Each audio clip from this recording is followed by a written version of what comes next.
Cops have to deal with all sorts of violent and dangerous criminals every day. But what happens when it's their very own family they have to arrest? Yanni, why are you pushing me?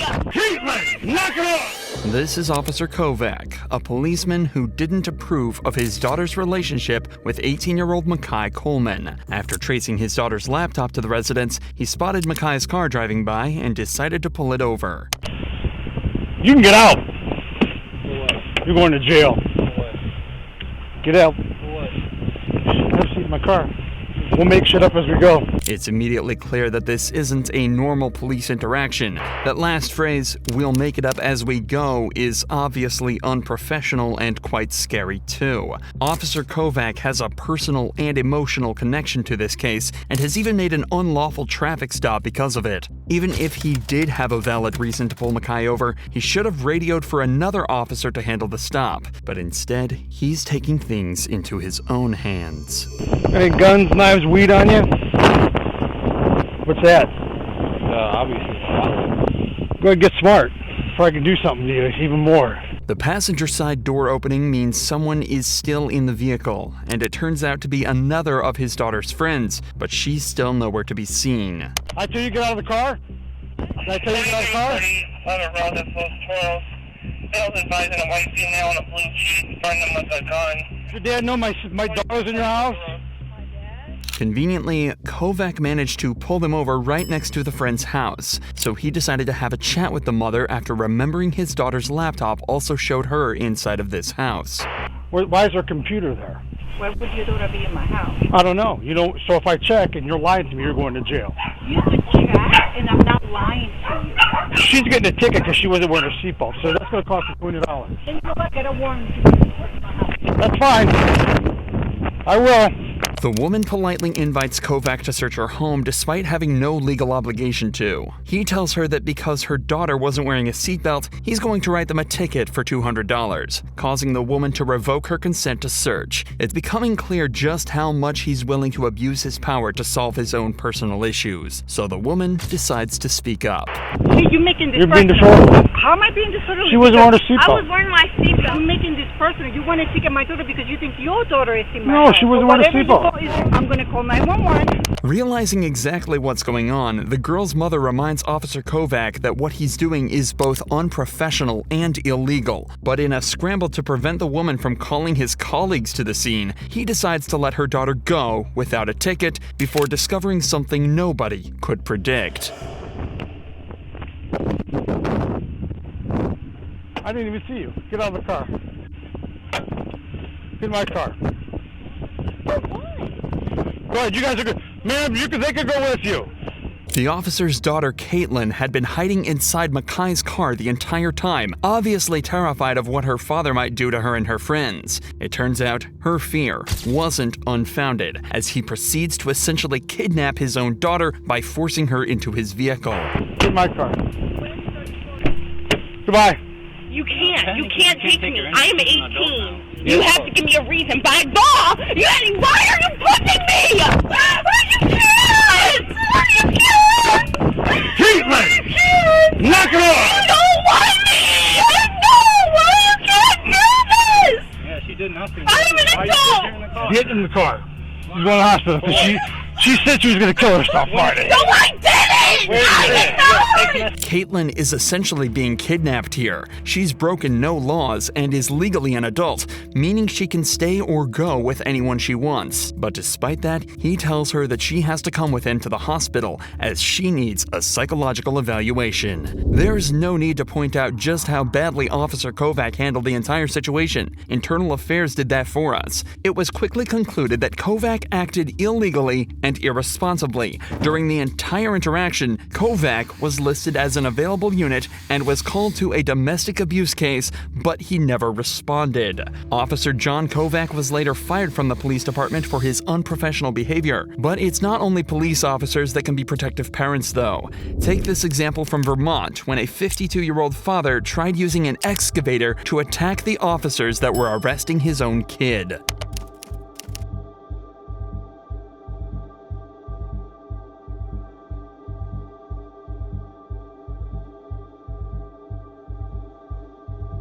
What you're watching is essentially two people threatening each other with deadly weapons. The cops are in an extremely tough position here. They have to keep control of the detained suspect while also talking down his father, all while in a life or death situation.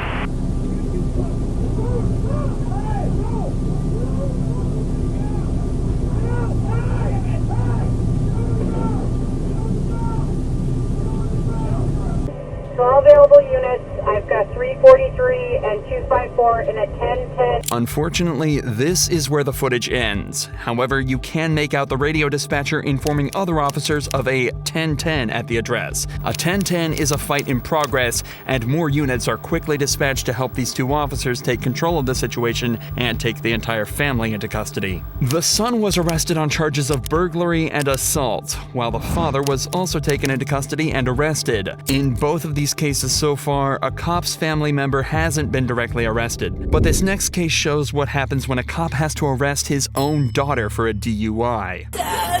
You do stops with this shit, you're arrested for DUI. On the 28th of December 2022, a witness had observed a white vehicle strike a traffic light and then quickly drive off. A part of the vehicle's bumper had fallen off in the road after the hit. Around 15 minutes after the call, police located the suspect's vehicle at a gas station across the road, but the driver was the last person they expected. Come back from Applebee's? Yeah, I had a drink. Okay. How old are you? 21. My dad is Listen, your bumper's in the road over there. Did you just hit that pole? No, I promise I did not. No? The very thing 21-year-old Teresa says is that her dad is an officer with the local PD, possibly hoping that he'd come and get her out of the situation. But the cops at the scene are sure that things are way past that. You left Applebee's. Yeah, I left Applebee's. You cut through the plaza. You came out by Lowe's and Chick-fil-A. Yeah. Did you hit the traffic pole that's right there? I did not hit the traffic pole. This part was hanging off already. I hit a deer in Pennsylvania because I go to school in... Do you smoke marijuana recreationally? No, I do not smoke marijuana universally. Universally, smoking marijuana isn't the only part of her story that doesn't make any sense. She's saying that her bumper was already hanging off from an accident in Pennsylvania around 25 miles away, and it just happened to fall off right as another car identical to hers struck a traffic light. But Teresa has a trick up her sleeve that might just get her out of this. At least, that's what she hopes. I hit a deer. You see this? I hit a deer before this. You can ask my dad. This piece fell off at the traffic light that you hit, that you knocked over. 6-7. Do you have another unit out with you? You call my dad?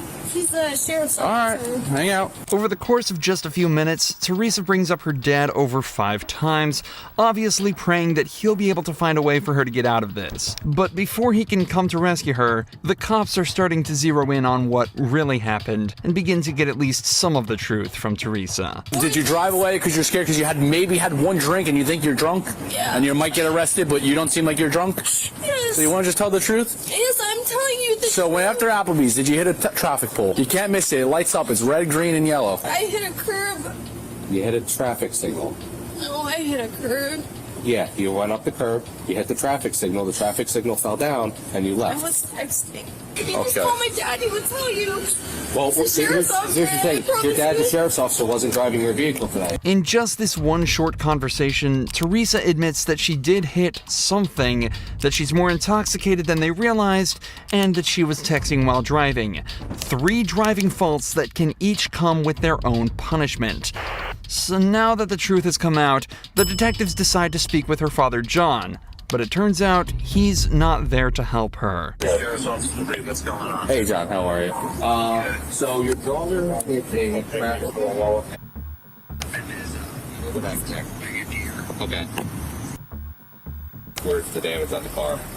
Okay, the damage on that on the car there, I think it was like the front right bumper. John explains that Teresa did hit a deer earlier and that the damage was on the front right bumper, but it was nowhere near as serious as the damage the car was currently sustaining. Can I come out? Are you guys out there? That's up to you. I'll see if she wants you to come out, if she wants, you to drive her home. Yeah, I appreciate it. Let me come out there and I'll see you guys in a couple minutes. Thank you. Okay, all right, sounds good. It looks like Teresa isn't going to be getting the salvation she was hoping for from her dad, and just 5 minutes later, he arrives at the scene to talk with the cops. What's up?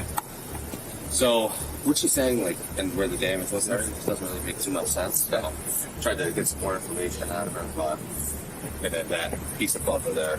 So, for the other one, was it just like the bumper wasn't hanging like that? Yeah, no, so what it was is basically this was intact. Okay.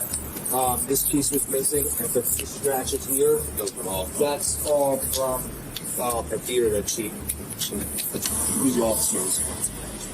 So right now, this is going to be my call. Okay. Supervisor coming out. Okay, gotcha. He's going to be providing all the details. Okay, who's your supervisor? Sorry, John. Not that one, dude.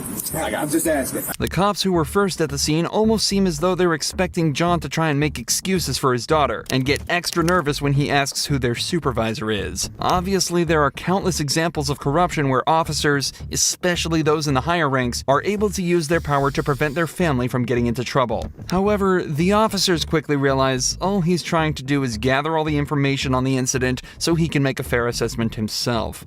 This quickly becomes evident as he checks his text messages from her to try and create a timeline of events. I just want to show you this so you can see it.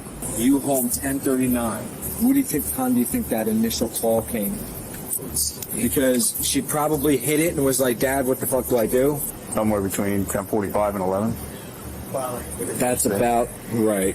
When we're talking to her, she wasn't telling us what she fed off. I mean, lying to she knows, but I'm a cop. She knows not to do that. Well, maybe she didn't even. Do you think she? I'm not. I'm saying she didn't lie. Yeah. Okay. I want to be very clear about that. But she might not even look at the freaking car to see if there's any difference. However, despite John's willingness to help the officers out, the sergeant at the scene asks him not to get involved, so to guarantee the integrity of the investigation. So far, everything other than Teresa's conduct has been perfect and is a great example of proper policing. So, it's back to focusing on what Teresa had mentioned earlier. She says she'd only had one drink at Applebee's, but it's starting to seem as though she may be a little more drunk than they realized. Suspicions that were only confirmed after some field sobriety tests. And everything that happened today, right? I don't think that you were okay to take me out there for motor vehicle. Dad! So, Dad! You got okay? Dad! Where's my dad? Oh, your dad's right over here. Alright. You stop with this shit. Get in the car. You're arrested for DUI. Go ahead. Have a seat. After being forced into the police vehicle by her own dad, Teresa was driven to the police station where her blood alcohol level was tested. It came back as 0.17%, over twice the legal limit. As of this upload, Teresa is still awaiting her penalty, but has been issued a court summons for driving under the influence, reckless driving, and failure to report a car accident. Teresa's dad followed protocol perfectly, but what happens when instead of the dad being called to handle his daughter, it's the daughter who calls the cops on her own dad? Well, that's exactly what happened on the 24th of March 2023, when officers were called to a domestic violence case that turned out to be nothing like they expected.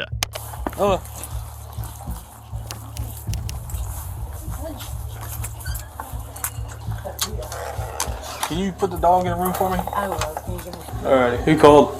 Me. You did? Yeah, sure did. Alright, what's going on? The woman who answered the door tells the police that she had an argument with her father where he threatened to punch her, and she just wants her parents to listen to her and take responsibility for the issues in her childhood. The responding officer immediately realizes he's in for a rough one. When did he threaten to punch you? Well, treat me the way he treated me. Hey!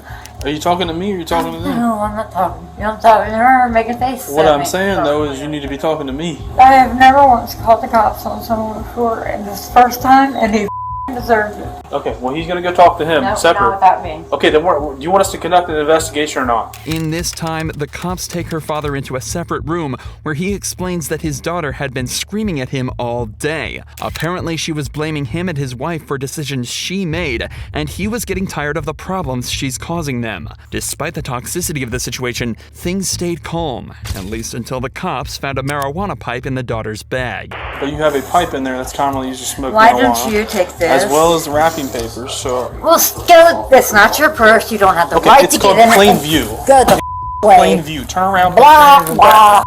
blah. Turn around, put your hands behind your back. I was trying to... Turn around, put your hands behind your... your... You're gonna be under arrest for obstructing if you do not comply. Stand up. off me, you prick. Ow, that's my kid. Oh, that's right. No. Get on my back. Give me your hand. Stop resisting. Conversation. Simple. He started threatening me, punching me, and I thought I had to call you guys for that. Okay. In the scuffle, the woman intentionally kicked one of the officers and resisted the arrest. The cops also searched her bag and found a myriad of intoxicants and illegal drugs. So, they read her rights and took her out to the patrol vehicle. Back inside the house, though, things are only getting weirder. The officer hears a sound coming from the bathroom and decides to investigate further. It happened back there. Something fell down back there. Probably Christine in the bathroom. Who's Christine? A friend of Janet's. Is she allowed to be here? Yeah, It's kind of odd that she stayed in the bathroom the whole time. Does she have warrants? I don't know. Hey, Christine! I need you to come out here for a sec. Unsurprisingly, the mysterious woman hiding from the cops in the bedroom turned out to have warrants out for her arrest and was also put in cuffs. The woman's parents explain that their daughter has been troubled for a long time and has serious trauma from when she was younger. They tell the police that she's currently in therapy for it, which might have brought it to the front of her mind and caused the aggressive nature towards them, but they never mention what the issues are. Nevertheless, the woman was charged with possession of illegal drugs and resisting arrest. The parents weren't charged with anything, meaning their daughter's call completely backfired on her. Drawing from what we know, it seems that the parents were mostly in the right here and had just been dealt a bad hand. Things are completely different for Bruce Adams, though, a father who decided to take matters into his own hands when his son was arrested by abusing his power as a county commissioner. Tell me who I called to find out why he's in jail. You want me to sue the son of a county sheriff? In November 2022, Kenneth Adams was pulled over for running a stop sign. But as it turns out, Kenneth was in much more trouble than he realized. How's it going? Good. What did I do wrong? Good. So the reason I stopped you is you didn't come to complete stop the stop sign? I did.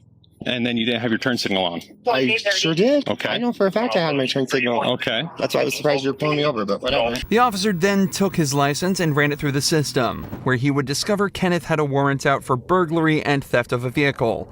All of a sudden, Kenneth becomes defensive and refuses to exit the vehicle. Can I get you to step out of the vehicle with me? What are you doing? No, what's going on? Seriously, what's going on? You have a warrant. How do I have a warrant? I don't know how you have a warrant, but it's on our system right now. You have an active warrant out of 7th District Court here in San Juan. I've gone to, no, that's incorrect. Okay, it's on our system right now. Well, I'm not going to argue with you about it. You're going to go to jail tonight on that warrant, okay? No, I'm not. Dude, this is absurd. Mr. Adams, you do have an active warrant for your arrest. And who issued the warrant, though? The court's have it issued. For what, though? Because I've gone to court for everything. There should not be an active warrant for me anywhere, dude. Kenneth claims that he's already been to court for his previous crimes, but the warrant still calls for his arrest. For the majority of smaller cases, the suspect is tasked with turning in the documents that prove that they've been to court and completing any classes they were made to attend by the judge. Without those documents, the court cannot confirm they attended anything. So when Kenneth forgot to turn his in, the warrant remained open, and the police had no way to tell that he had in fact been to court. Issued October 13th. For what? It has some felony charges, burglary charges. Dude, I've been to court for that. No, I've been to court for that. You want to know the charges? Yeah, I do. So it has 2 burglary charges listed, a theft charge, mischief. That's on my old case. 3 charges of burglary of a vehicle, and criminal trespass. Yeah, why is that floating up now? Kenneth was taken away to the station, but this is when his father, Bruce Adams, turned up, who turned out to be the county commissioner for the local area. How convenient for Kenneth. Immediately after arriving at the scene, Bruce demanded to know what was going on and quickly started to show signs of corruption. Where's Kenneth? He's in jail. They took him. You already took him to jail? They took him to jail, and I stayed here with the car. Why? For a warrant. Who do I call to find out? To find out the warrant? You're a police officer. Tell me who I called to find out why he's in jail. I gotta be careful with this stuff, Bruce. You understand that? Okay. That's the warrant. Okay, so it says warrant status active, offense burglary, theft, criminal mischief, burglary of a vehicle, burglary of a vehicle, burglary of a vehicle. He's already been to court over that. You saw the warrant right there. I showed you a warrant. He's been charged with that, and he has a plea in abeyance on all of it. What do you want me to do? I want you to turn him loose. I can't turn him loose, Bruce. Who can? Nobody can. He's been arrested for a warrant. The courts can. And the warrant's false. Huh? The warrant's not false. You want me to sue the son of a county sheriff? because he arrested my kid on a false warrant? The warrant's right there. Bruce is obviously trying to abuse his position and influence the commissioner to try and save his son from the law. But luckily, this officer stands his ground and refuses to cave in. Eventually, though, Kenneth was released from jail, the warrant was withdrawn, and no further action was taken against Bruce.